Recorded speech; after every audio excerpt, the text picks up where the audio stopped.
यानी कि आज हम देखेंगे झारखंड की विशिष्ट पहचान, जिसमें शानदार 300 एमसीक्यू दिए गए हैं।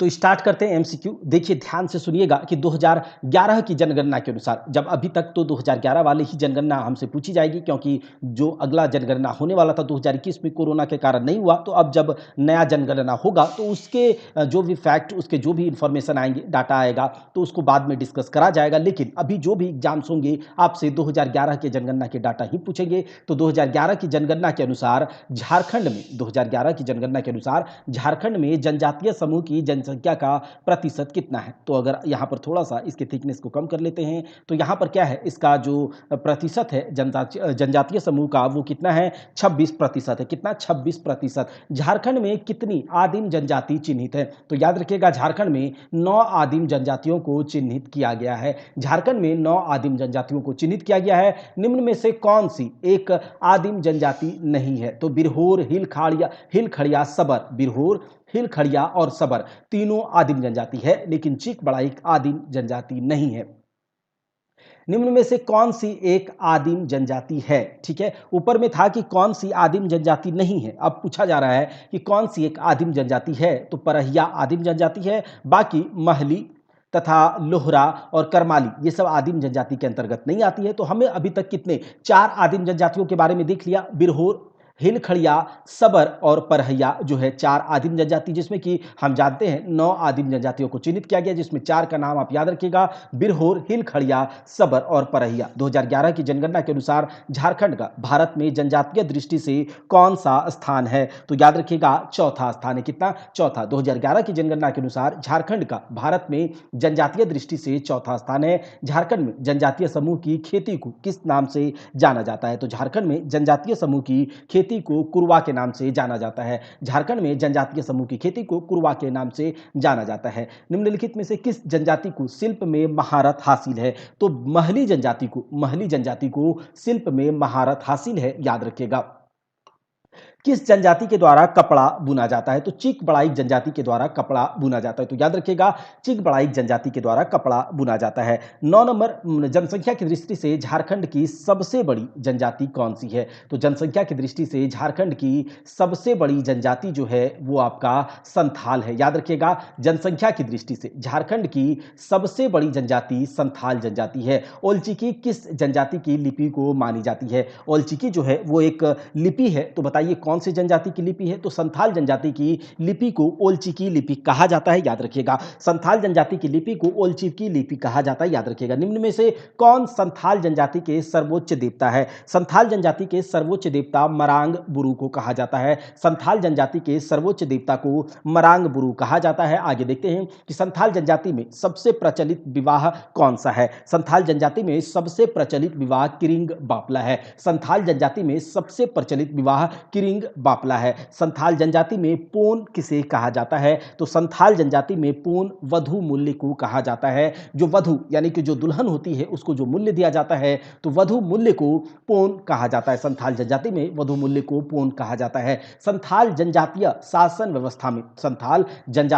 व्यवस्था में ग्राम प्रधान को किस नाम से जाना जाता है? तो ग्राम प्रधान को मांझी के नाम से जाना जाता है। संथाल जनजातीय शासन व्यवस्था में ग्राम प्रधान को मांझी के नाम से जाना जाता है। संथाल समाज में गुड़ैत का काम क्या होता है? तो संथाल समाज में गुड़ैत जो होता है एक संदेशवाहक की तरह काम करते हैं। संथाल समाज में जो गुड़ाइत होता है वो एक संदेशवाहक की तरह काम करते हैं, इसे भी याद रख लीजिएगा, संदेशवाहक की तरह ये काम करते हैं। आगे देख लेते हैं कि संथाली समाज में विरलाह क्या होता है? तो संथाली समाज में विरलाह का मतलब होता है एक प्रकार का सामाजिक बहिष्कार। क्या होता है? एक प्रकार का सामाजिक बहिष्कार होता है बिरलाह। आगे देख लेते हैं कि जो निम्न में से प्रचलित किस जनजाति में पसरी प्रथा प्रचलित है? तो पसरी प्रथा जो है वो आपका उरांव जनजाति में प्रचलित है। पसरी प्रथा उरांव जनजाति में प्रचलित है। देखिए यहाँ पर हम लोग डिटेल में इसको एनालिसिस नहीं करेंगे, क्योंकि बहुत से एमसीक्यूज हैं और उसको करने में थोड़ा टाइम लगेगा। तो आप केवल एमसीक्यू यहाँ से ध्यान ले लीजिए,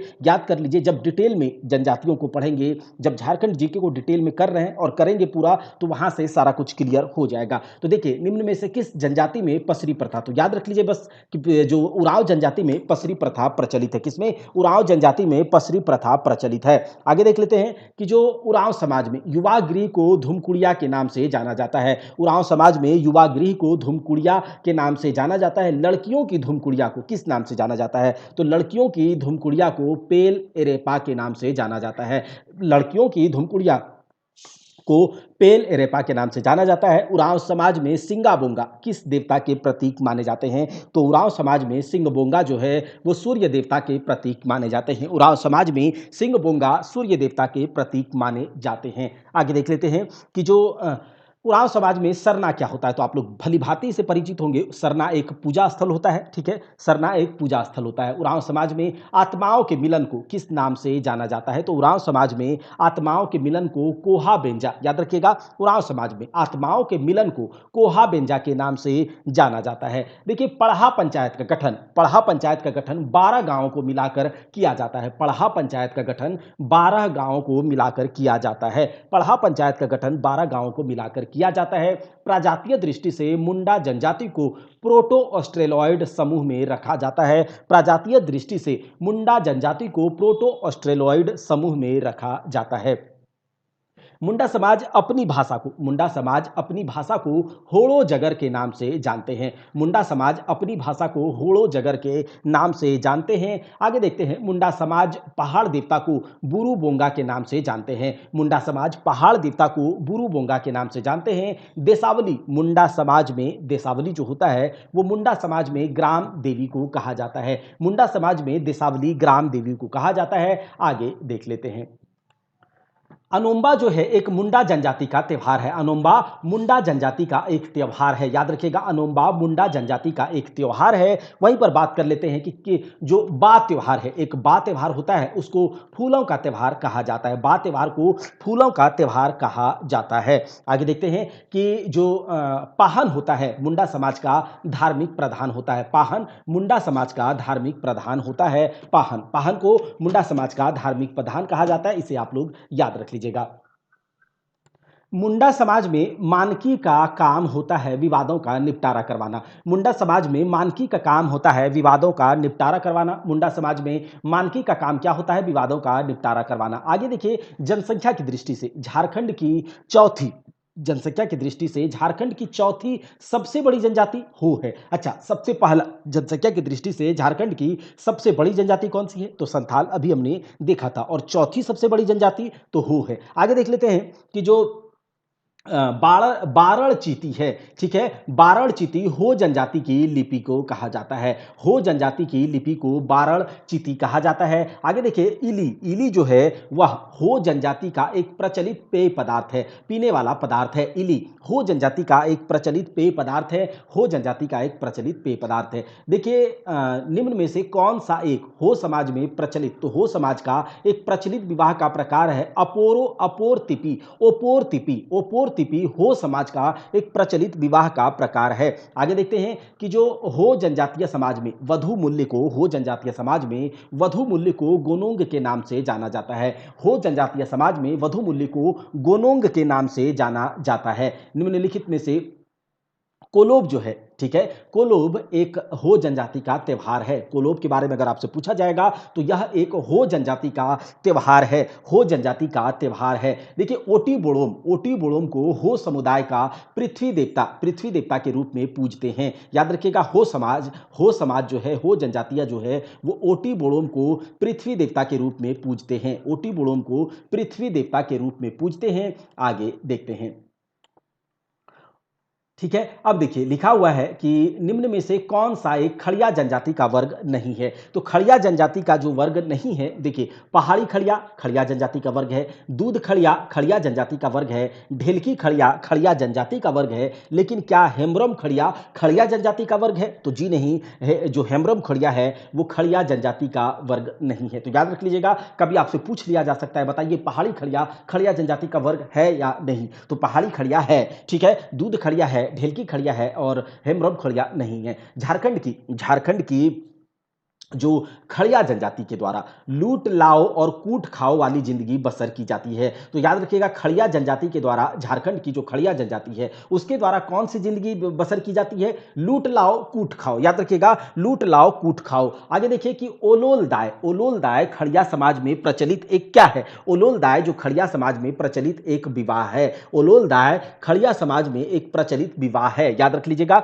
आगे देखिए कि जो खड़िया जनजाति के द्वारा बा बीड़ पर्व किस अवसर पर? तो खेत की जुताई पर खड़िया जनजाति के द्वारा, याद रखिएगा, बा बीड़ पर्व खेत की जुताई पर अवसर पर मनाया जाता है, अवसर पर मनाया जाता है। तो याद रहेगा। एक मिनट, यहाँ थोड़ा सा मिस्टेक हो गया है। खड़िया जनजाति के द्वारा जो बा बीड़ पर्व है वो बीजारोपण पर मनाया जाता है, ठीक है, खेत की जुताई पर नहीं, बल्कि बीज के रोपण पर, बीजारोपण पर जो धन रोपनी वगैरह होता है उसके अवसर पर बा बीड़ पर्व खड़िया जनजाति के द्वारा मनाया जाता है। आगे देखिए कि खड़िया जनजाति अपने ग्राम प्रधान के सहायक को नेगी के नाम से जानते हैं। खड़िया जनजाति अपने ग्राम प्रधान के सहायक को नेगी के नाम से जानते हैं। ग्राम प्रधान के सहायक को नेगी के नाम से जानते हैं। खड़िया समाज में गंडा का काम क्या होता है? तो खड़िया समाज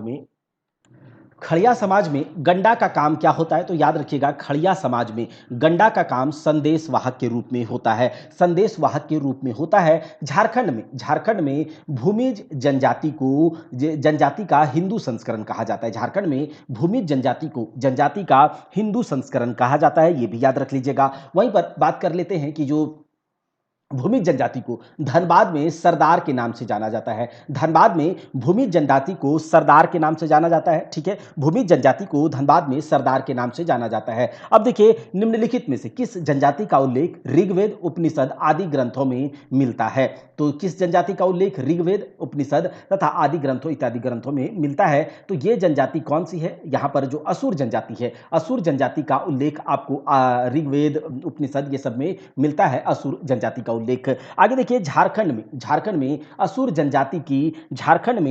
जनजाति की 3 उपजातियां पाई जाती है। झारखंड में असुर जनजाति की 3 उपजातियां पाई जाती है।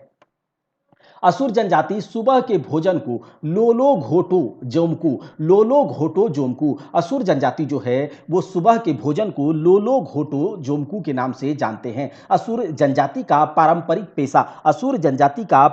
पेशा लोहा गलाना माना जाता है। असुर जनजाति का पारंपरिक पेशा लोहा गलाना माना जाता है। पारस असुर समुदाय में गोत्र के रूप में प्रचलित है। पारस असुर समुदाय में गोत्र के रूप में प्रचलित है।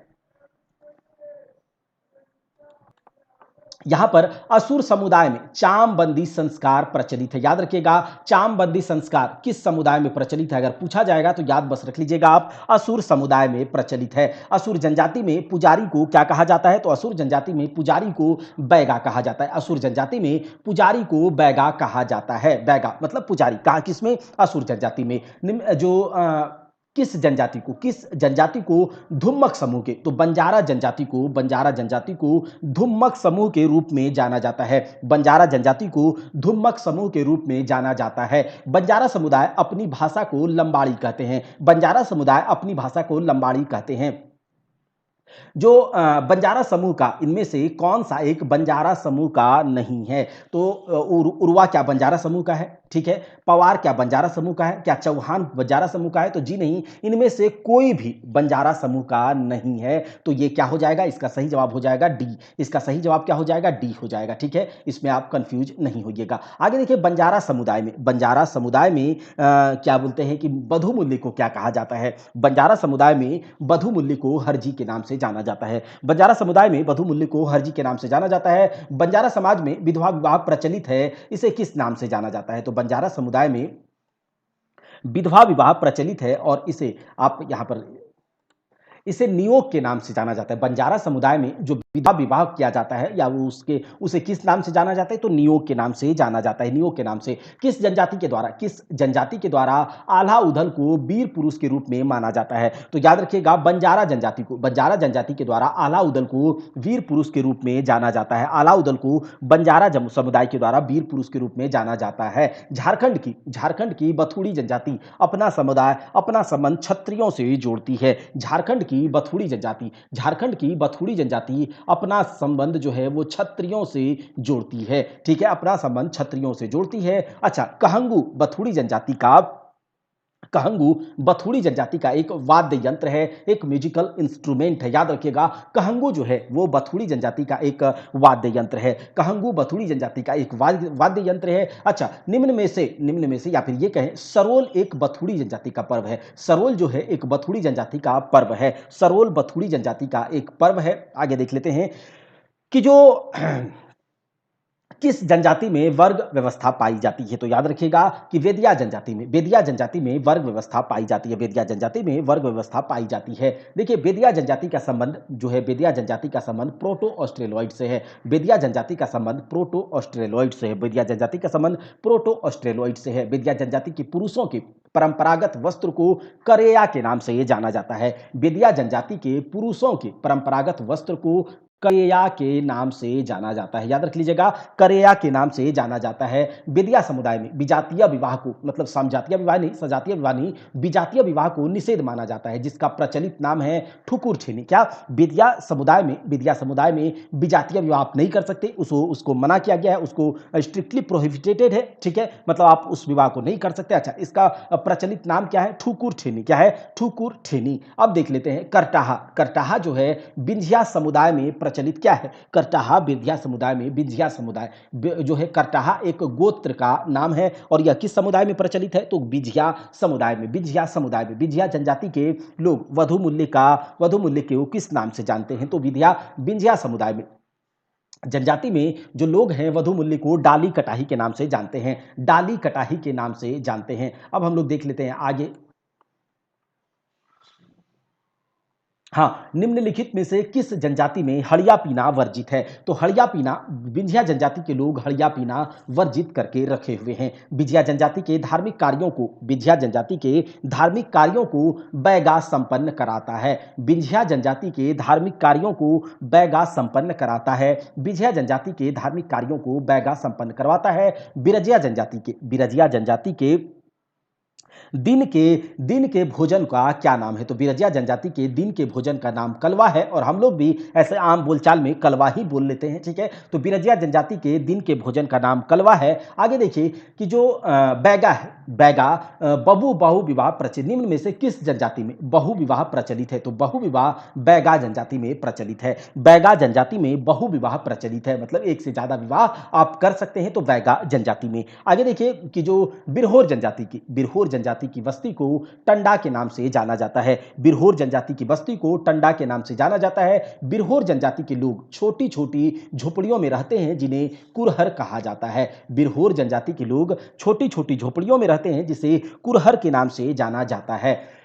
अब देख लेते हैं बेरा, गोड़ा और बादी बिरहोर जनजाति में जमीन के प्रकार का रूप है। जमीन के अलग अलग प्रकार के रूप हैं। बेरा, गोड़ा, बादी, ये सब बिरहोर जनजाति में जमीन का एक प्रकार है, जमीन का टाइप है। तो याद रखिएगा कौन कौन? बेरा, गोड़ा और बादी। आगे देखते हैं कि जो निम्नलिखित में से किसे बिरहोर जनजाति के पारिवारिक देवता के रूप में पूजा जाता है? तो बिरहोर जनजाति के पारिवारिक देवता के रूप में हेप्रोम को पूजा जाता है। हेप्रोम को बिरहोर जनजाति के पारिवारिक देवता के रूप में पूजा जाता है। अब देख लेते हैं कि जो झरपट है, झरपट जो है बिरहोर जनजाति का नृत्य नहीं है। बाद बाकी डोंग, लागरी, मुतकर, ये सारे के सारे जो हैं, ये सारे के सारे बिरहोर जनजाति के नृत्य हैं, बिरहोर जनजाति के नृत्य हैं। बाद बाकी झरपट बिरहोर जनजाति का नृत्य नहीं है। झरपट बिरहोर जनजाति का नृत्य नहीं है। आगे देखते हैं कि जो बैगा जनजाति का संबंध कोलेरियन समूह से माना जाता है। बैगा जनजाति का संबंध कोलेरियन समूह से माना जाता है। बैगा जनजाति के लोग किस पशु को पवित्र मानते हैं? तो बैगा जनजाति के लोग बाघ को पवित्र मानते हैं। बैगा जनजाति के लोग बाघ को पवित्र मानते हैं। अब देख लेते हैं कि जो बैगा जनजाति के बाद हम लोग बात करेंगे कि निम्न में से कौन एक बैगा जनजाति में प्रचलित विवाह का प्रकार है? तो बैगा जनजाति में लाम सेना, याद रखिएगा, लाम सेना जो एक विवाह का प्रकार है जो कि बैगा जनजाति में प्रचलित है। लाम सेना एक विवाह का प्रकार है जो कि बैगा जनजाति में प्रचलित है। लागरी नृत्य बैगा जनजाति से संबंधित नहीं है। अभी हम लोगों ने देखा था जो लागरी नृत्य है, लागरी नृत्य बैगा जनजाति से संबंधित नहीं है। बाद बाकी झरपट बिमला, सैला ये सब बैगा जनजाति से संबंधित हैं, बैगा जनजाति से संबंधित है। झरपट, बिमला, सैला ये सब बैगा जनजाति के नृत्य हैं। बाद बाकी लागरी जो है वो बैगा जनजाति से संबंधित नहीं है। बैगा जनजाति के मुख्य देवता बड़ा देव हैं, बैगा जनजाति के मुख्य देवता बड़ा देव हैं, बैगा जनजाति के मुख्य देवता बड़ा देव हैं। आगे देखिए कि जो चरेता, बियरी और हरेली बैगा जनजाति में प्रचलित पर्व हैं, बैगा जनजाति में प्रचलित पर्व हैं ये सब, याद रखिएगा कौन कौन से, तो चैता, बरेया, चरेता, बियरी तथा हरेली ये सब बैगा जनजाति के पर्व है। जो ढोला है वो चेरो जनजाति में प्रचलित विवाह का एक प्रकार है। ढोला एक विवाह का प्रकार है और किस जनजाति में, तो चेरो जनजाति में। चेरो जनजाति में ढोला विवाह का एक प्रकार है, चेरो जनजाति में ढोला विवाह का एक प्रकार है। झारखंड की किस जनजाति को, झारखंड की किस जनजाति को हाथों से बने कपड़ों का जनक माना जाता है, तो अभी हमने देखा था चीक बड़ाइक जनजाति जो है वो कपड़े बुनने का काम करती है, तो यहाँ से क्या हो जाएगा, हाथों से बने कपड़ों का जनक किसे कहा जाता है, झारखंड की किस जनजाति को, तो चीक बड़ाइक जनजाति को कहा जाता है, चीक बड़ाइक जनजाति को कहा जाता है। आगे देखिए चीक बड़ाइक जनजातीय समुदाय में किसके द्वारा विवाह संपन्न कराया जाता है, तो ठाकुर के द्वारा विवाह संपन्न कराया जाता है। चीक बड़ाइक जनजाति में पुनर्विवाह को, चीक बड़ाइक जनजाति में पुनर्विवाह को सगाई के नाम से जाना जाता है, चीक बड़ाइक जनजाति में पुनर्विवाह को सगाई के नाम से जाना जाता है। भारत की दूसरी सबसे बड़ी जनजाति गोंड जनजाति है, भारत की दूसरी सबसे बड़ी जनजाति गोंड जनजाति है। गोंड जनजाति की स्थानांतरित कृषि का नाम, गोंड जनजाति की स्थानांतरित कृषि का नाम दीपा है। याद रखिएगा गोंड जनजाति की स्थानीय जो स्थानांतरित कृषि का नाम या खेती का नाम क्या है, दीपा है, दीपा। ठीक है, आगे देख लीजिए कि जो परसापन है गोंड जनजाति के कुल देवता है, गोंड जनजाति के कुल देवता, याद रखिएगा परसापन जो है वो गोंड जनजाति के कुल देवता हैं। परसापन गोंड जनजाति के कुल देवता है। गोंड जनजाति के पुजारी बैगा का सहायक, गोंड जनजाति के पुजारी बैगा का सहायक होता है मती। याद रखिएगा गोंड जनजाति के पुजारी बैगा होता है, ठीक है, और उसके सहायक का क्या कहते हैं, मती कहते हैं। क्या कहते हैं, मती कहते हैं। निम्नलिखित में से कौन सी जनजाति के लोग शिल्पकार होते हैं, तो करमाली जनजाति के लोग, करमाली जनजाति के लोग शिल्पकार होते हैं, आर्टिस्ट होते हैं, तो करमाली जनजाति के लोग शिल्पकार होते हैं। किस जनजाति को, अस्त्र शस्त्र, तो किस जनजाति को, तो इसके बारे में, तो किस जनजाति को अस्त्र शस्त्र बनाने में निपुण माना जाता है, तो करमाली जनजाति को अस्त्र शस्त्र बनाने में निपुण माना जाता है, करमाली जनजाति को अस्त्र शस्त्र बनाने में निपुण माना जाता है। करमाली जनजाति के द्वारा दामोदर नदी को पवित्र माना जाता है, करमाली जनजाति के द्वारा दामोदर नदी को पवित्र माना जाता है, करमाली जनजाति के द्वारा।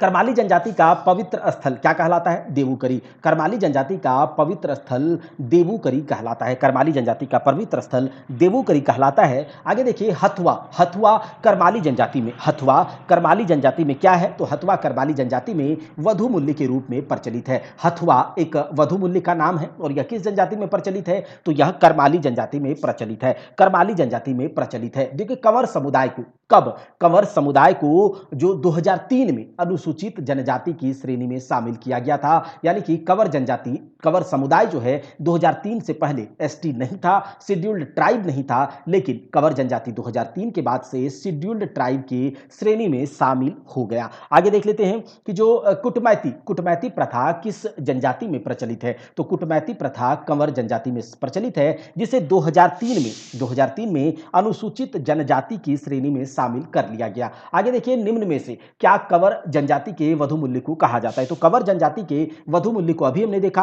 हथुआ कहा जाता है, ठीक है, तो हथुआ एक वधु मूल्य का नाम है और ये किस जनजाति में प्रचलित है, तो कंवर जनजाति में, किसमें, कंवर जनजाति में प्रचलित है।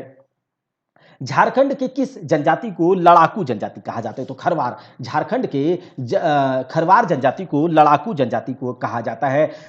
पलामू एवं लातेहार जिले की खरवार जनजाति को 18 हजारी के नाम से जाना जाता है। याद रखिएगा 18 हजारी खरवार जनजाति का नाम है और किस जिले के खरवार जनजाति को 18 हजारी कहा जाता है, तो पलामू तथा लातेहार जिले के खरवार जनजाति को 18 हजारी। खरवार जनजाति का परंपरागत पेशा कत्था बनाना रहा है। खरवार जनजाति का जो परंपरागत पेशा या उसका जो ऑक्यूपेशन है वो क्या है, कत्था बनाना। क्या, कत्था बनाना, पान में जो लगाते हैं तो कत्था बनाना वो है। आगे देखिए खरवार जनजाति की भाषा किस परिवार से, तो खरवार जनजाति की भाषा जो है वो ऑस्ट्रिक परिवार से संबंधित मानी जाती है, ऑस्ट्रिक परिवार से संबंधित मानी जाती है। खरवार जनजाति की जो भाषा है वो ऑस्ट्रिक परिवार से संबंधित मानी जाती है। आगे देखते हैं कि जो खोंड जनजाति की बोली का नाम, खोंड जनजाति की बोली का नाम कोंघी है। क्या, खोंड जनजाति की बोली का नाम कोंघी, याद रखिएगा कोंघी जो है खोंड जनजाति की बोली का नाम है। मरयाह एक नरबली प्रथा है, वह किस जनजाति में प्रचलित थी? तो मरयाह जो है एक नरबली प्रथा थी और यह खोंड जनजाति में प्रचलित थी और खोंड जनजाति में जो बोली बोली जाती है उसे कोंघी के नाम से जाना जाता है और मरया नाम का नरबली प्रथा वही खोंड जनजाति में प्रचलित थी। आगे देखिए दोसिया खोंड का निवास स्थान समभूमि या निम्न भूमि है। देसिया खोंड का निवास स्थान समभूमि या निम्न भूमि को कहलाता है। ठीक है, आगे देखिए खोंड जनजाति में स्थानांतरित खेती को किस नाम से जाना जाता है? तो खोंड जनजाति में स्थानांतरित खेती को पोड़चा के नाम से जाना जाता है। स्थानांतरित खेती को पोड़चा के, और दीपा भी एक तरह का स्थानांतरित खेती है। इसे किस जनजाति में दीपा को स्थानांतरित खेती जाना जाता है? तो बताइएगा कमेंट बॉक्स में।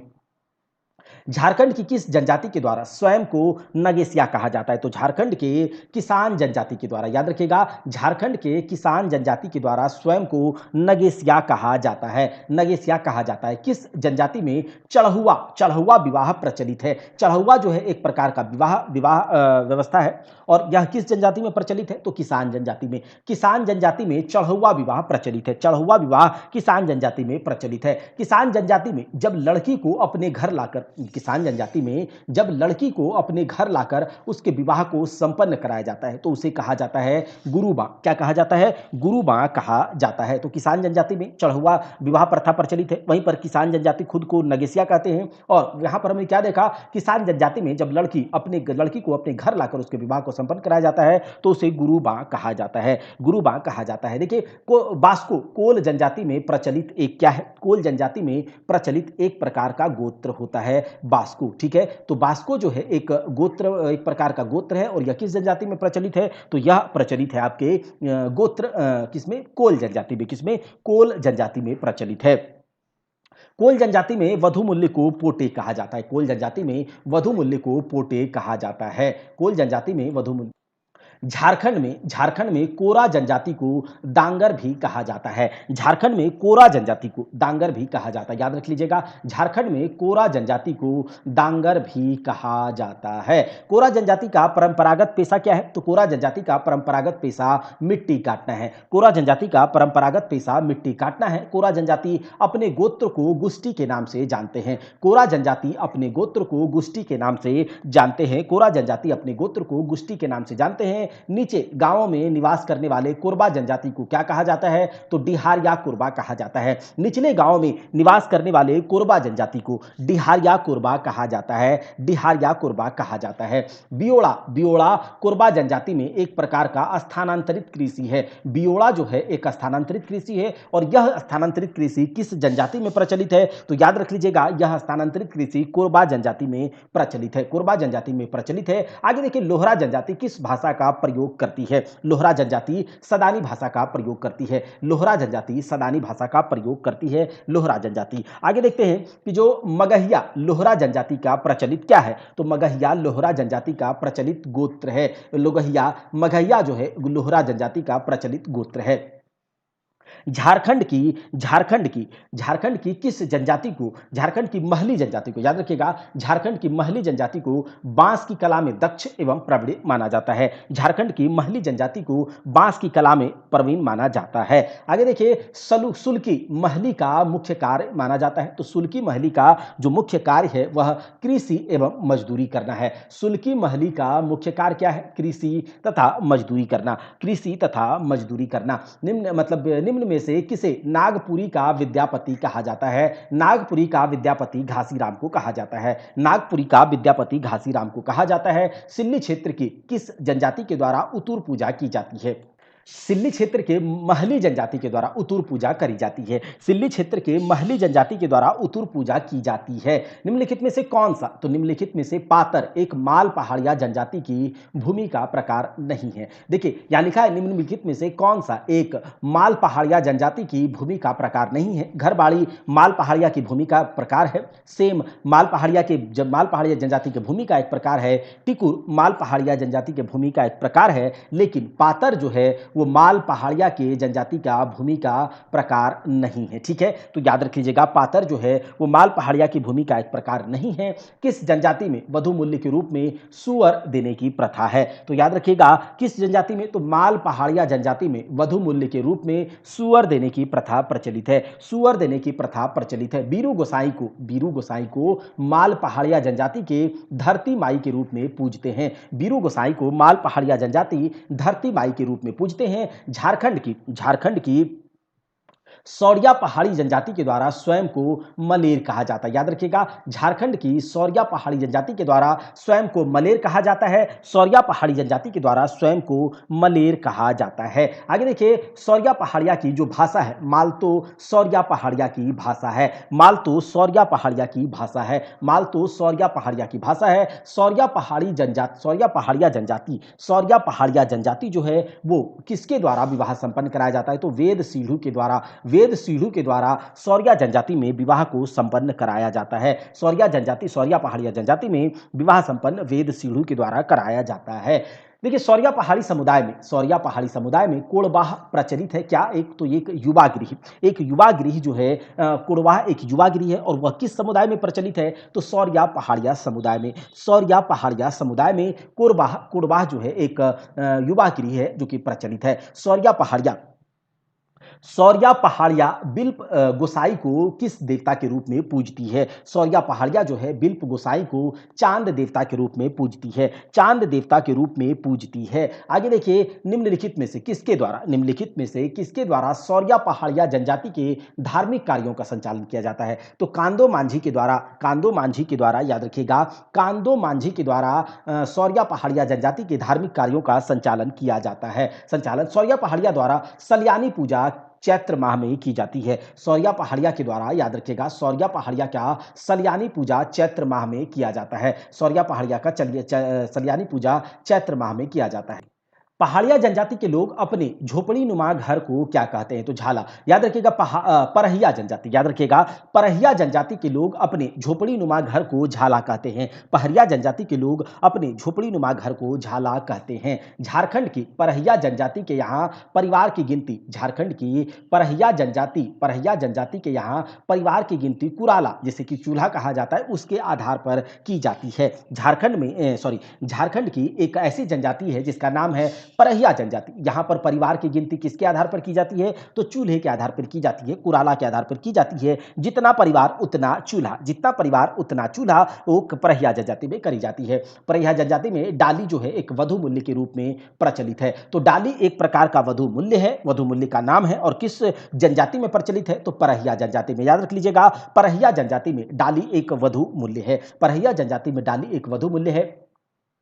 किस जनजाति में मुआ पूजा, जिसे कि पूर्वज पूजा भी कहा जाता है, तो परहिया जनजाति में पूर्वज पूजा का एक विशेष महत्व है, जिसे कि मुआ पूजा के नाम से भी जाना जाता है। झरा, बसु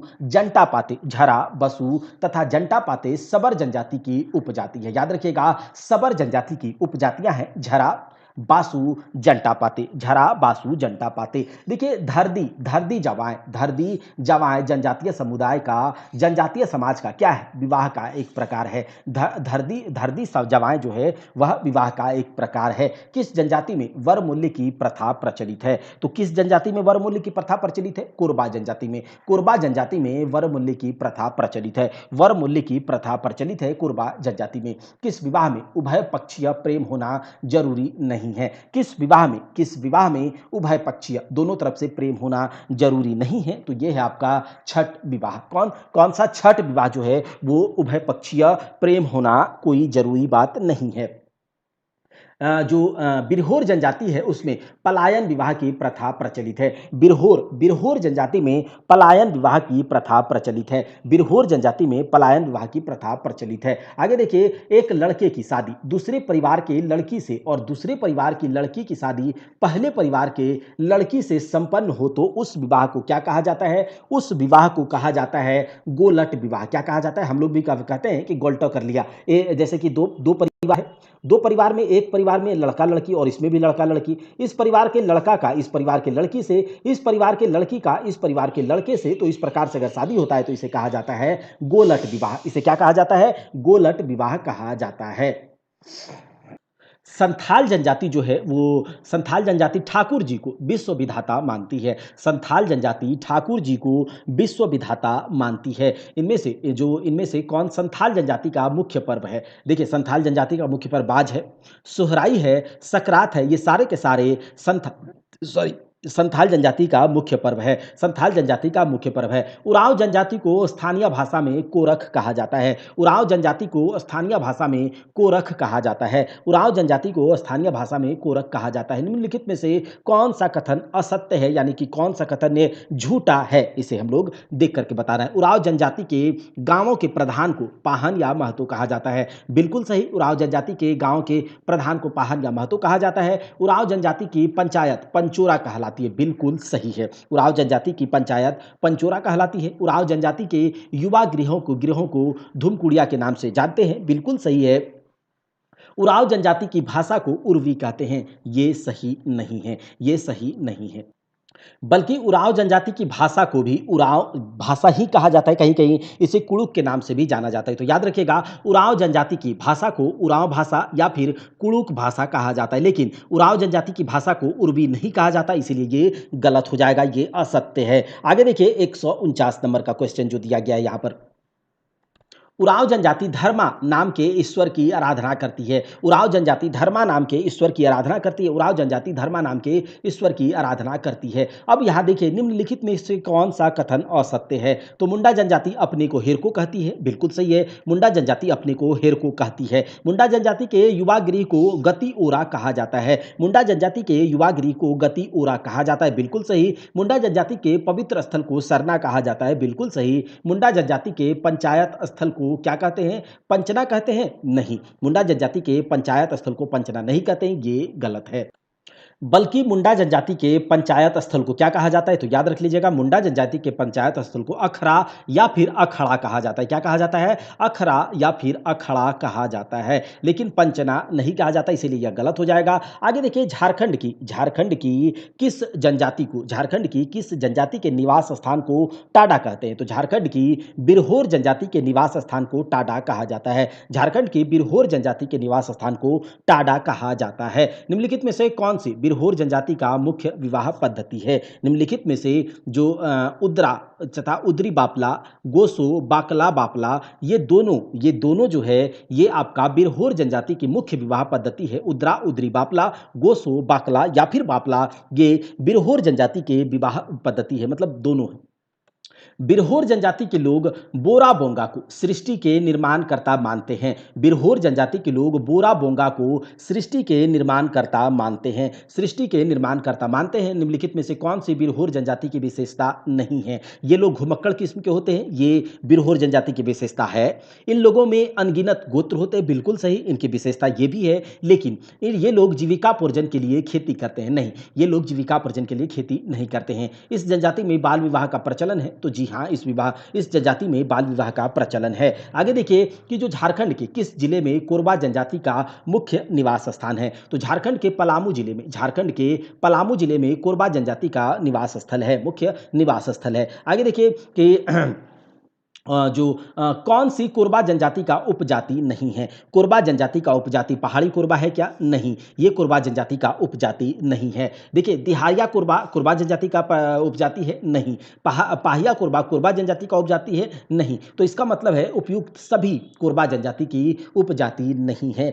ये कंफ्यूज नहीं होना है कि पहाड़ी कोरबा है तो कोरबा जनजाति का उपजाति होगा, ऐसा नहीं है। पहाड़ी कोरबा, दिहारिया कोरबा, पाहिया कोरबा, ये सारे के सारे कोरबा जनजाति की उपजातियां नहीं है। निम्नलिखित में से कौन सी असुर जनजाति की उपजाति है? ठीक है, तो असुर जनजाति की उपजाति कौन सी है? वीर असुर जनजाति की उपजाति है। बिरजिया असुर जनजाति की उपजाति है। अगसिया असुर जनजाति की उपजाति है। लेकिन ये तीनों के तीनों जो है असुर जनजाति की उपजातियां हैं। याद रख लीजिएगा, फिर से एक बार मैं बोल देता हूं, वीर असुर, बिरजिया असुर तथा अगसिया असुर, ये सारे के सारे आपके असुर जनजाति की उपजातियां हैं। असुर जनजाति की उपजातियां हैं। झारखंड के निम्नलिखित में से किस जनजाति को झारखंड के निम्नलिखित में से किस जनजाति को कतिपय विद्वानों ने विश्व का प्रथम आयरन स्मेल्टर कहा है? तो विश्व का प्रथम आयरन स्मेल्टर, आयरन लोहे को गलाने वाले कौन हैं? असुर जनजाति के लोग, असुर जनजाति के लोग। अब हम देखेंगे झारखंड के कुछ प्रमुख त्योहार, पर्व त्योहार के बारे में, प्रमुख पर्व त्योहार के बारे में। सबसे पहले कि जो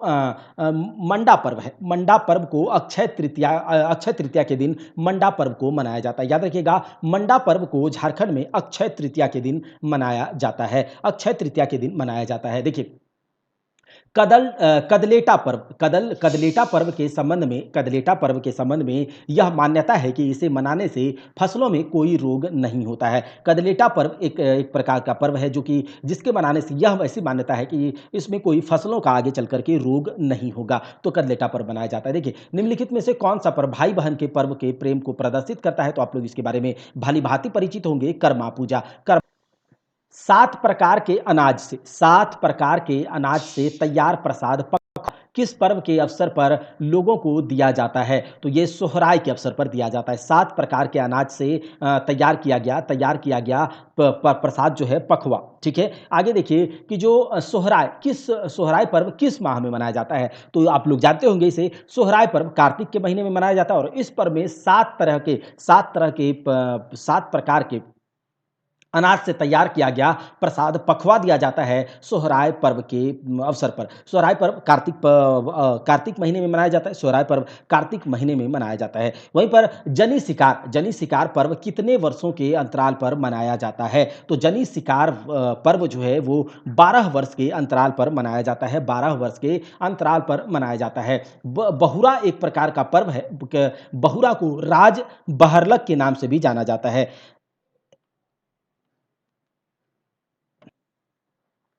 निम्नलिखित में से किस पूजा में केवल पुरुष ही भाग लेते हैं? तो पुरुष केवल सुरजाही पूजा में केवल पुरुष भाग लेते हैं, सुरजाही पूजा में केवल पुरुष भाग लेते हैं। निम्नलिखित में से किस पूजा को देवभूत पूजा के रूप में, तो देशवली पूजा जो है उसे देवभूत पूजा के रूप में मनाया जाता है, देशवली पूजा को देवभूत पूजा के रूप में मनाया जाता है।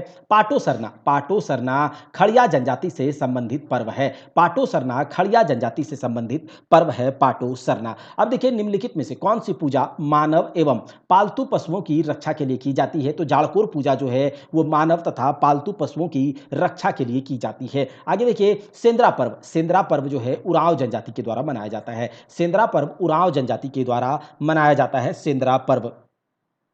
निम्नलिखित में से किस पर्व को, झंडा पर्व, तो माघे पूजा को झंडा पर्व के नाम से भी जाना जाता है, माघे पर्व को झंडा पूजा के नाम से भी जाना जाता है, माघे पूजा को। देखिए, अब कहता है निम्नलिखित में से किस पर्व के अवसर पर, निम्नलिखित में से किस पर्व के अवसर पर प्रत्येक घर से टूटे हुए बर्तन, पुराने पात्र, झाड़ू, टूटे हुए हल गांव की सीमा के बाहर फेंक दिए जाते हैं? तो ये कौन सा पर्व है भैया? ये है आपका बोरा बलौंजी पर्व, बोरा बलौंजी पर्व के अवसर पर यह किया जाता है। आगे देखिए कि जो जनजातीय समाज में जब तक बा पर्व नहीं मनाया जाता, जनजातीय समाज में जब तक बा पर्व नहीं मनाया जाता तब तक साल के फूल को घर में लाना वर्जित है, साल के फूल को घर में लाना वर्जित है। साल एक प्रकार का वृक्ष होता है, झारखंड में बहुत ज्यादा फेमस है, बहुत ज्यादा प्रसिद्ध है, सुप्रसिद्ध है साल वृक्ष। तो साल के फूल को घर में लाना वर्जित है जब तक कि बा पर्व नहीं मना लिया जाता है। अयप्पा पूजा पूर्व रांची में रह रहे दक्षिण भारतीय लोगों के द्वारा किस माह में मनाया जाता है? तो याद रखिएगा, दिसंबर के महीने में अयप्पा पर्व जो रांची में रह रहे दक्षिण भारतीय लोगों के द्वारा मनाया जाता है। अब कुछ प्रमुख मेलों के बारे में देख रहे हैं, झारखंड के कुछ प्रमुख मेलों के बारे में। झारखंड के आदिवासी बहुल क्षेत्रों में मेले को क्या कहा जाता है? तो झारखंड के आदिवासी बहुल क्षेत्रों में मेलों को जतरा कहा जाता है। याद रखिएगा, जतरा, झारखंड के आदिवासी बहुल क्षेत्रों में मेलों को जतरा कहा जाता है। बाबा धाम पवित्र तीर्थ स्थल किस जिले में है? तो ये क्या आप लोग नहीं जानते होंगे? देवघर। ठीक है, उसके बाद देखते हैं हिजला मेला। जो हिजला मेला है वो हिजला मेला का आयोजन किस जिले में किया जाता है? तो हिजला मेला दुमका में लगता है। कहाँ पर? दुमका में लगता है। परंपरा के अनुसार बाबा धाम की यात्रा, परंपरा के अनुसार बाबा धाम की यात्रा तब तक संपूर्ण नहीं मानी जाती जब तक आप बासुकीनाथ धाम के दर्शन नहीं कर लेते। जब तक आप बासुकीनाथ धाम के दर्शन नहीं कर लेते या वहाँ नहीं चले जाते, तब तक आपको बाबा धाम का कोई फायदा नहीं है, ऐसा माना जाता है। जगन्नाथपुर मेले का आयोजन किस माह में किया जाता है? तो जगन्नाथपुर मेले का आयोजन आषाढ़ महीने में किया जाता है। जगन्नाथपुर मेले का आयोजन आषाढ़ महीने में किया जाता है। निम्नलिखित में से किस त्योहार के 10 दिन बाद मुड़मा जत्रा का आयोजन किया जाता है? तो दशहरा के, याद रखिएगा किस त्योहार, तो दशहरा के 10 दिन के बाद, दशहरा में 10 दिन के बाद मुड़मा जत्रा का आयोजन किया जाता है। लंगटा बाबा मेला कहाँ लगता है? तो लंगटा बाबा मेला आपका गिरिडीह में लगता है। याद रखिएगा गिरिडीह में लंगटा बाबा मेला। सिमडेगा का राम रेखा मेला, सिमडेगा का राम रेखा मेला प्रतिवर्ष कार्तिक पूर्णिमा के दिन आयोजित किया जाता है। सिमडेगा में जो एक राम रेखा मेला हर एक साल कार्तिक पूर्णिमा के दिन मनाया जाता है, आयोजित कराया जाता है। अब देखिए किस जिले में, तो पलामू जिले में भूत मेले का आयोजन किया जाता है। पलामू जिले में भूत मेले का आयोजन किया जाता है। जामताड़ा में मकर संक्रांति के अवसर पर, जामताड़ा में मकर संक्रांति के अवसर पर करमदाहा मेले का आयोजन किया जाता है। जामताड़ा में मकर संक्रांति के अवसर पर करमदाहा मेले का आयोजन किया जाता है। हथिया पत्थर मेले का आयोजन, हथिया पत्थर मेले का आयोजन दामोदर नदी के तट पर होता है। हथिया पत्थर मेले का आयोजन। देखिए इंद जत्रा जो है उस मेले की शुरुआत नागवंशी शासनकाल के समय हुई थी। इंद जत्रा मेले की शुरुआत नागवंशी शासनकाल के समय हुई थी। देखिए निम्नलिखित में से किस जनजाति का प्रमुख मेला नुनबिल मेला है? याद रखिएगा नुनबिल मेला जो है वो पहाड़िया जनजाति का प्रमुख मेला है। नुनबिल मेला पहाड़िया जनजाति का प्रमुख मेला है। देखिए बिस्वा मेला हर एक साल 14 अप्रैल को गोड्डा जिले में लगता है। बिस्वा मेला हर एक साल 14 अप्रैल को गोड्डा जिले में लगता है, बिस्वा मेला। अब देखिए मयूराक्षी नदी के तट पर दुमका जिला में हिजला मेला लगता है। मयूराक्षी नदी के तट पर दुमका जिला में हिजला मेला लगता है। हिजला मेला कहाँ लगता है? तो दुमका में लगता है हिजला।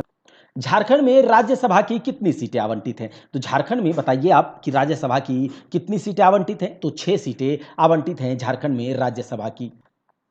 लोकसभा के लिए झारखंड में अनुसूचित जनजाति के लिए 5 सीटें आरक्षित है। अनुसूचित जनजाति यानी कि एसटी शेड्यूल्ड ट्राइब के लिए लोकसभा में 5 सीटें रिजर्व्ड है। क्या है? 5 सीटें रिजर्व हैं। पलामू झारखंड की एकमात्र लोकसभा सीट है जो अनुसूचित जाति के लिए रिजर्व्ड है। पलामू झारखंड का एकमात्र लोकसभा सीट है जो कि अनुसूचित जाति यानी कि शेड्यूल्ड कास्ट, अनुसूचित जाति के लिए क्या है? आरक्षित है, रिजर्व्ड है। आगे देखिए कि जो भारतीय संविधान के अनुच्छेद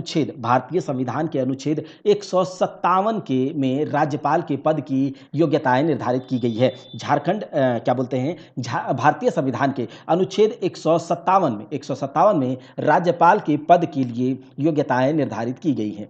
तो याद रहेगा कि भारतीय संविधान के अनुच्छेद 157 में जो है वो राज्यपाल के पद की योग्यताएं, अब ये क्या क्या योग्यताएं हैं इसको हम लोग डिटेल में कहाँ कवर करेंगे? जब हम लोग पॉलिटी पढ़ेंगे। राज्यपाल अपना इस्तीफा किसे देता है? तो राज्यपाल अपना इस्तीफा किसे देता है?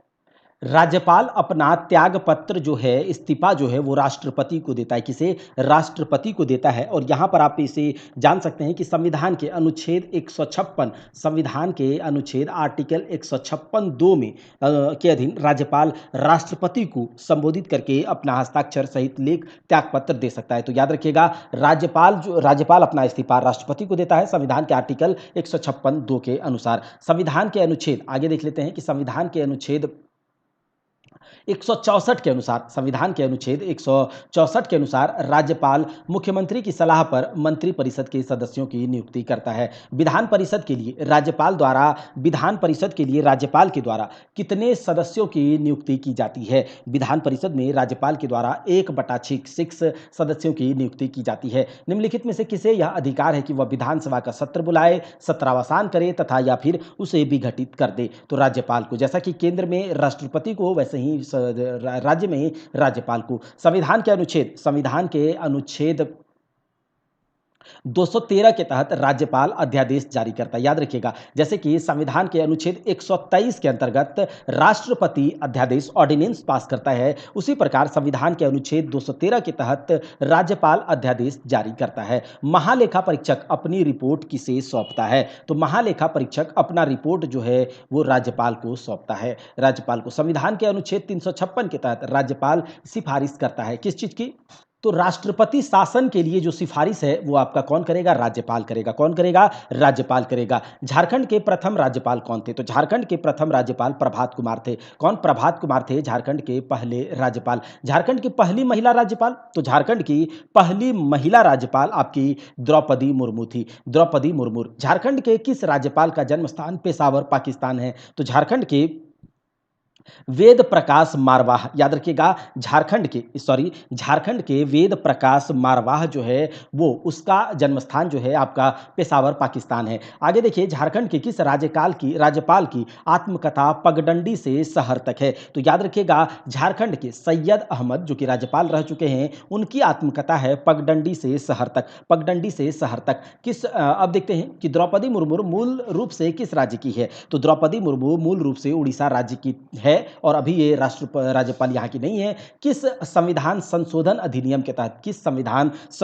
अधिनियम के तहत मंत्रियों की कुल संख्या मुख्यमंत्री के सहित विधानसभा सदस्यों की कुल संख्या के 15% से अधिक नहीं होगी? तो ये आपका 51वां संविधान संशोधन अधिनियम के तहत ऐसा कहा गया था कि मंत्रियों की कुल संख्या, जिसमें कि मुख्यमंत्री भी शामिल होगा, विधानसभा सदस्य की कुल 15% से अधिक नहीं होगी। तो ये याद रखिएगा। और ऐसा कब कहा गया? 51वां संविधान संशोधन में कहा गया है। अब देखिए, मंत्रिपरिषद के सदस्य किसके प्रसाद पर्यंत अपने पद पर बने रहते हैं? तो मंत्रिपरिषद के सदस्य राज्यपाल के प्रसाद पर्यंत पर अपने पद पर बने रहते हैं। याद रखिएगा। राज्य के प्रथम मुख्यमंत्री कौन थे? तो राज्य के प्रथम मुख्यमंत्री बाबूलाल मरांडी थे। शिबू सोरेन अब तक कितनी बार झारखंड के मुख्यमंत्री रह चुके हैं? तो शिबू सोरेन अब तक एक मिनट हाँ, शिबू सोरेन अब तक झारखंड के कितने बार मुख्यमंत्री रह चुके हैं? तो 3 बार। याद रखिएगा, शिबू सोरेन अब तक झारखंड के 3 बार मुख्यमंत्री रह चुके हैं। मधु कोड़ा ने झारखंड के प्रथम निर्दलीय मुख्यमंत्री के रूप में कब शपथ ली थी? तो मधु कोड़ा ने 2006 ईस्वी में प्रथम निर्दलीय मुख्यमंत्री के रूप में शपथ ली थी। झारखंड के प्रथम गैर आदिवासी मुख्यमंत्री कौन थे? तो झारखंड के प्रथम गैर आदिवासी मुख्यमंत्री रघुवर दास थे। भारतीय संविधान के अनुच्छेद 170, याद रखिएगा, भारतीय संविधान के अनुच्छेद 170 के तहत राज्य में एक विधानसभा होने का प्रावधान है। भारतीय संविधान के अनुच्छेद 170 के तहत राज्य में एक विधानसभा होने का प्रावधान है। झारखंड में विधानसभा सीटों की कुल संख्या कितनी है? तो झारखंड में विधानसभा सीटों की कुल संख्या 81 है। झारखंड में विधानसभा सीटों की कुल संख्या 81 है। आगे बात कर लेते हैं, राज्यपाल के द्वारा कितने एंग्लो इंडियन सदस्यों की नियुक्ति राज्य विधानसभा में की जाती है? तो याद रखिएगा, एक भी नहीं। ठीक है, एक भी नहीं। अब देखिए, झारखंड विधानसभा हेतु कितनी सीटें अनुसूचित जाति के लिए आरक्षित हैं, रिजर्व्ड हैं? तो याद रखिएगा, 9 सीटें, यानी कि एससी शेड्यूल्ड कास्ट के लिए, एससी लोगों के लिए झारखंड विधानसभा में 9 सीटें रिजर्व हैं। आगे देखिए, भारतीय संविधान के अनुच्छेद 178 के तहत विधानसभा अध्यक्ष के पद का निर्धारण किया गया है। विधानसभा अध्यक्ष के पद का निर्धारण झारखंड के विधानसभा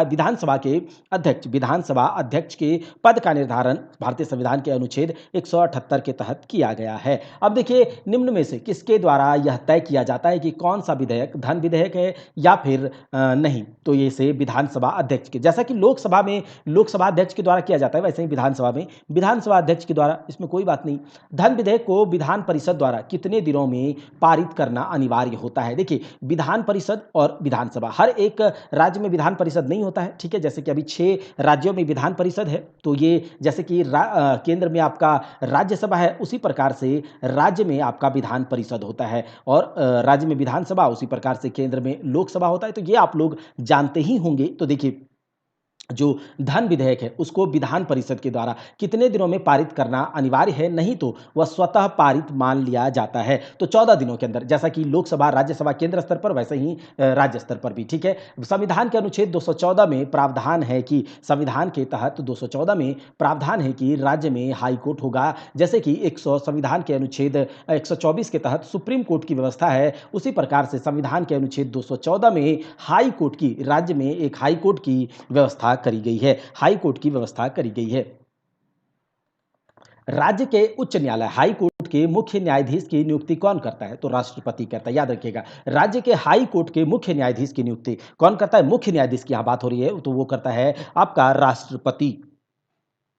उच्च न्यायालय के अधीन अनुच्छेद 226 के तहत कौन से मामले आते हैं? तो याद रखिएगा, मौलिक अधिकार। उच्च न्यायालय के अधीन, हाई कोर्ट के अधीन अनुच्छेद 226 के तहत कौन से अधिकार आते हैं? फंडामेंटल राइट्स आते हैं। कौन? फंडामेंटल राइट्स, मौलिक अधिकार आते हैं। अब देखते हैं जिला न्यायाधीशों की नियुक्ति किसके द्वारा की जाती है? जिला डिस्ट्रिक्ट जजों की नियुक्ति जो है वो आपके राज्यपाल के द्वारा की जाती है, राज्यपाल के द्वारा। निम्नलिखित में से कौन राज्य का विधि अधिकारी होता है? राज्य का विधि अधिकारी कौन होता है? तो राज्य का विधि अधिकारी महाधिवक्ता होता है, जैसे कि केंद्र में महान्यायवादी होता है। निम्नलिखित में से कौन राज्यपाल के प्रसाद पर्यंत अपने पद पर बना रहता है? तो राज्यपाल के प्रसाद पर्यंत महाधिवक्ता अपने पद पर बना रहता है जब तक राज्यपाल चाहे। झारखंड लोकायुक्त अधिनियम, झारखंड लोकायुक्त अधिनियम कब पारित हुआ था? तो झारखंड लोकायुक्त अधिनियम 2001 ईस्वी में पारित हुआ था। झारखंड लोकायुक्त अधिनियम। झारखंड के प्रथम लोकायुक्त कौन थे? तो झारखंड के प्रथम लोकायुक्त जस्टिस लक्ष्मण उरांव थे। झारखंड के प्रथम लोकायुक्त जस्टिस लक्ष्मण उरांव थे। याद रखिएगा,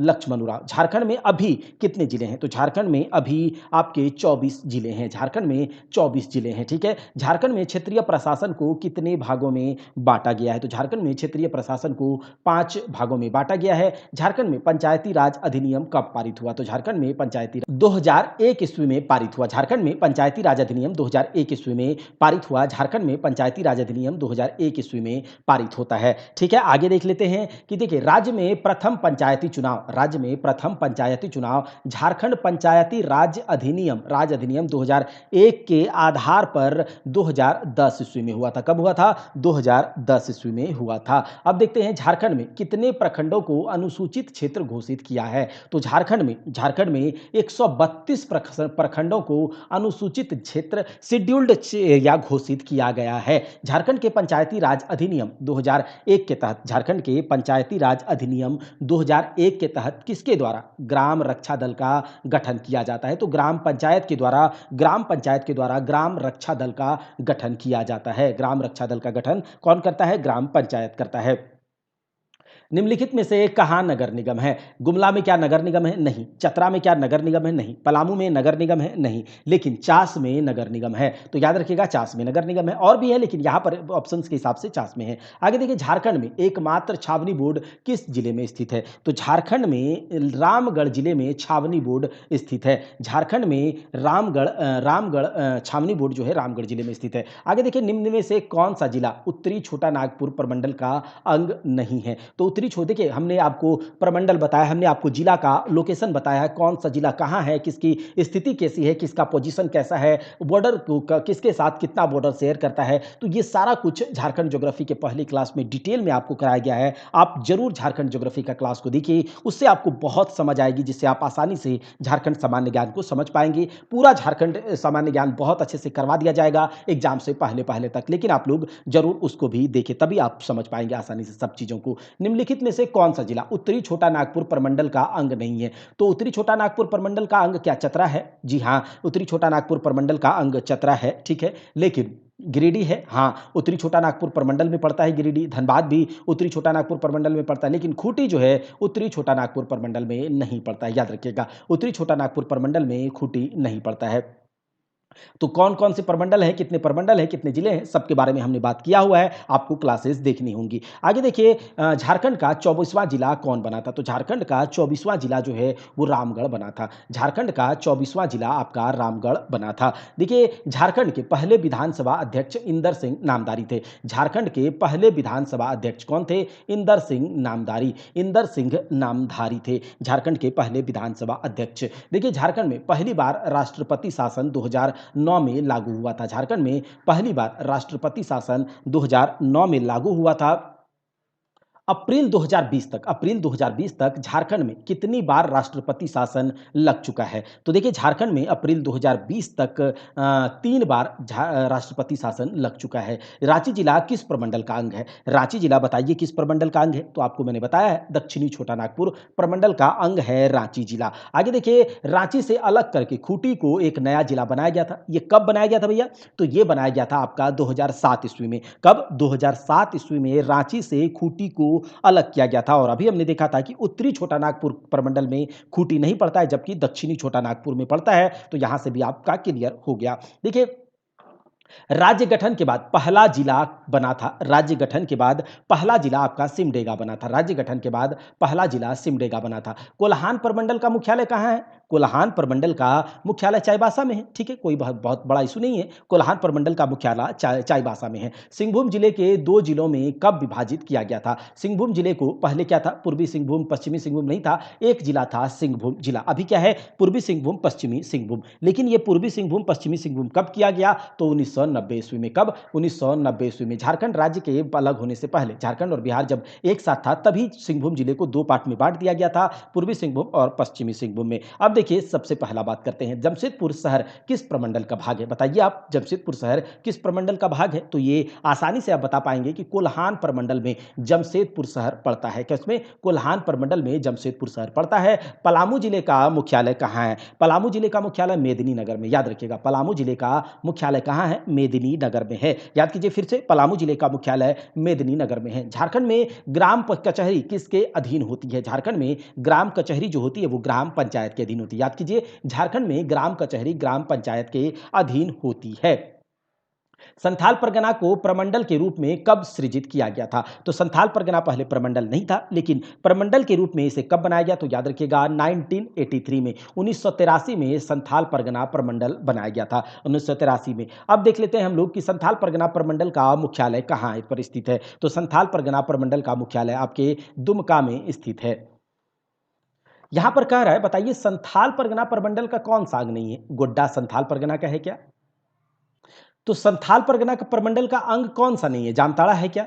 तो जामताड़ा तो संथाल परगना प्रमंडल में नहीं पड़ता है। ठीक है, आगे देख लेते हैं कि जो ये चतरा जामताड़ा पड़ता है। ठीक है, यहाँ पर ये थोड़ा मिस्टेक हो गया, क्योंकि जामताड़ा, गोड्डा, जामताड़ा थोड़ा जो जामताड़ा, गोड्डा, पाकुड़, उसके बाद गोड्डा, देवघर, साहिबगंज, 6 जिले कुल संथाल परगना में कुल 6 जिले हैं जो कि संथाल परगना प्रमंडल में पाए जाते हैं। कौन कौन से हैं? तो आप नाम याद रखिएगा, गोड्डा, देवघर, दुमका, जामताड़ा, साहिबगंज और पाकुड़। गोड्डा, देवघर, दुमका, जामताड़ा, साहिबगंज और पाकुड़। तो ये 6 जिले हैं, इसके बारे में हमने बात किया हुआ है। यहाँ पर थोड़ा मिस्टेक हुआ, तो संथाल परगना के 6 जिले जो कि गोड्डा, देवघर, दुमका, जामताड़ा, साहिबगंज, पाकुड़ संथाल परगना के जिले हैं। लेकिन यहाँ पर चतरा जो है वो आपका संथाल परगना प्रमंडल का अंग नहीं है। तो यहाँ से क्या हो जाएगा? चतरा है, संथाल परगना प्रमंडल का अंग नहीं है। देवघर जिले की सीमा किस पड़ोसी राज्य से लगती है? तो देवघर जिले की सीमा जो है वो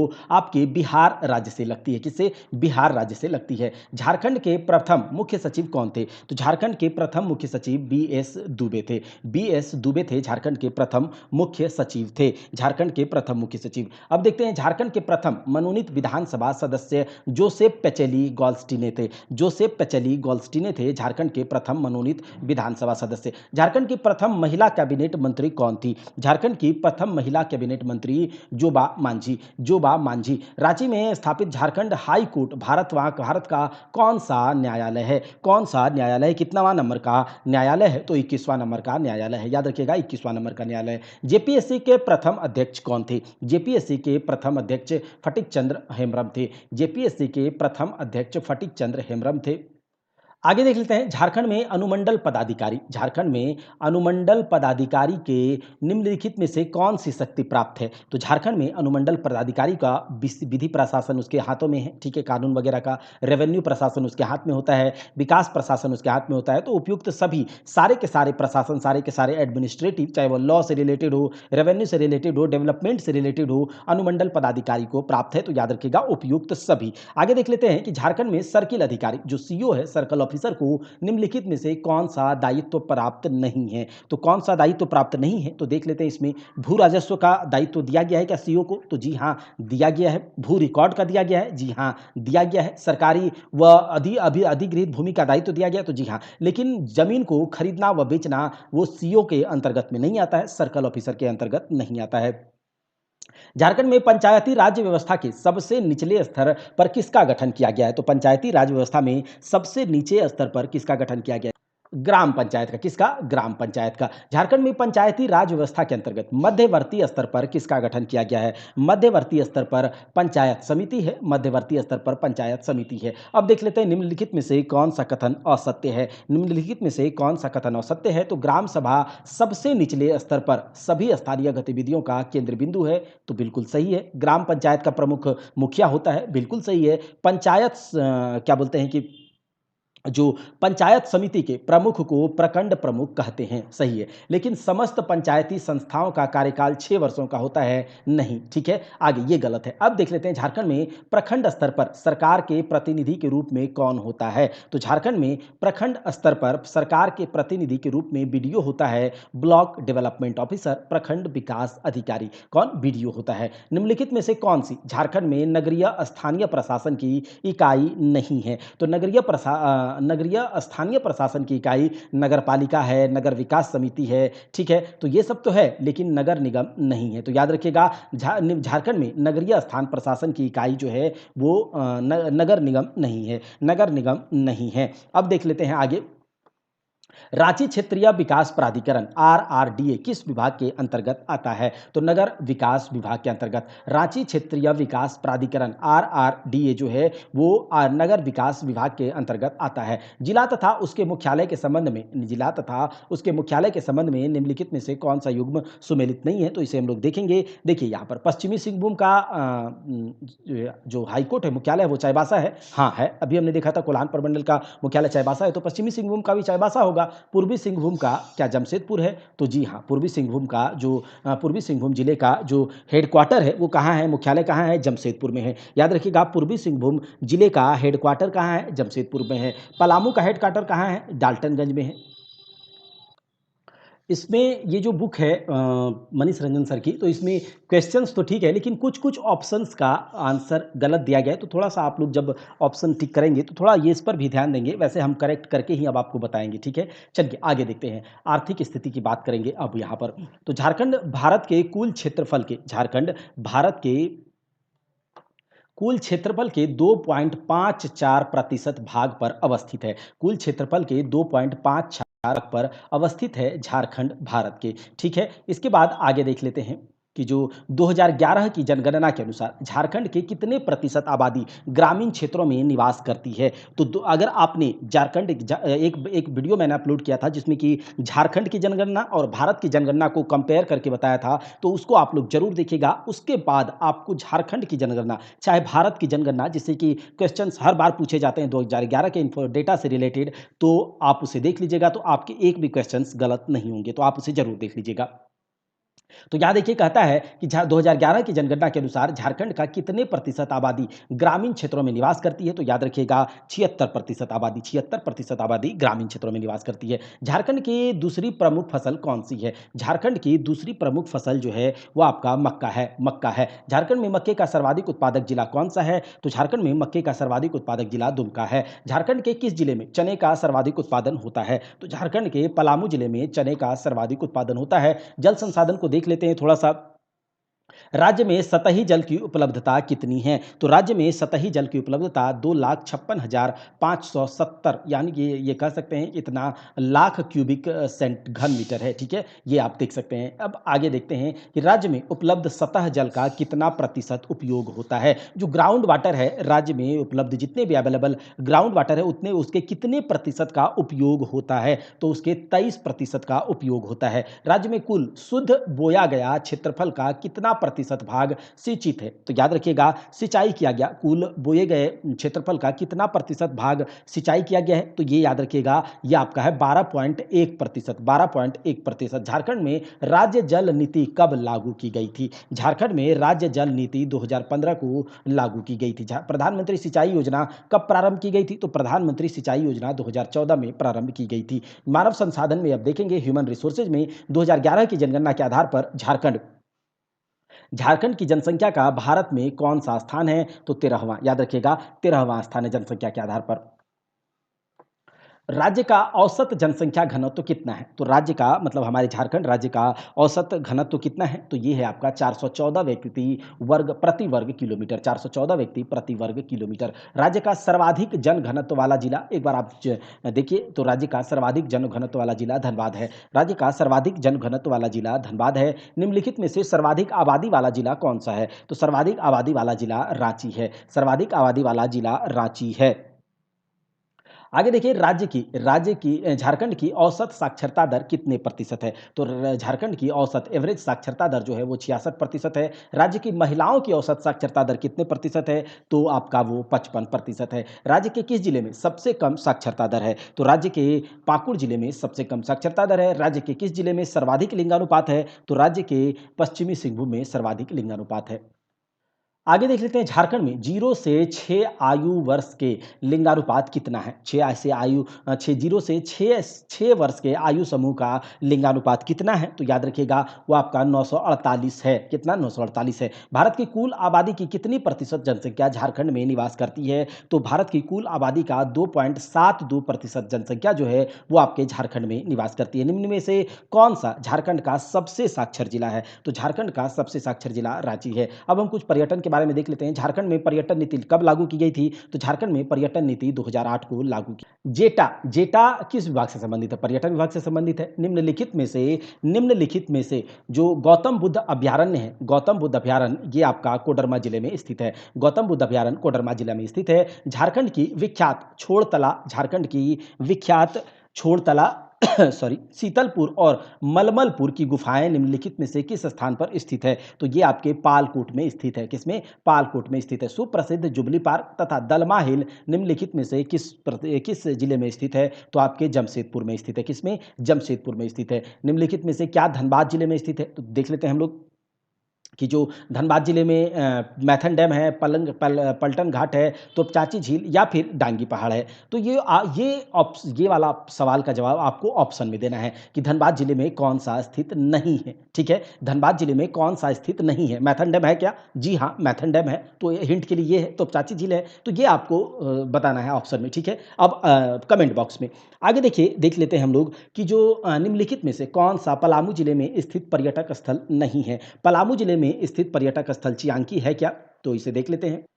लोधा जलप्रपात ये भी पलामू में है। तातापानी गरम झील ये भी झरना पलामू में है, लेकिन महादेव पोखर पलामू में नहीं है। ठीक है, आगे देख लेते हैं कि झारखंड का सुप्रसिद्ध कोल्हा कोलेश्वरी पर्वत निम्नलिखित में से किस जिले में स्थित है? तो झारखंड का जो कोल्हा कोलेश्वरी पर्वत है वो आपके चतरा जिले में स्थित है। चतरा जिले में स्थित है। चतरा जिले में स्थित है। देखिए कोडरमा जिले में स्थित पर्यटक स्थल कौन सा है? ध्वजधारी पहाड़, पेट्रो जलप्रपात, जोरासेमर जिले का पूरा अवशेष तथा ये सारे के सारे ये कोडरमा जिले में स्थित है। ये सारे के सारे आपके कोडरमा जिले में स्थित है। अब देख लेते हैं निम्नलिखित में से किस नगर में प्रतिवर्ष गुलाब प्रदर्शनी का आयोजन किया जाता है? तो गुलाब प्रदर्शनी का आयोजन रांची में किया जाता है। हर एक साल गुलाब प्रदर्शनी का आयोजन हर साल रांची में किया जाता है। अब हम लोग देख लेते हैं आगे।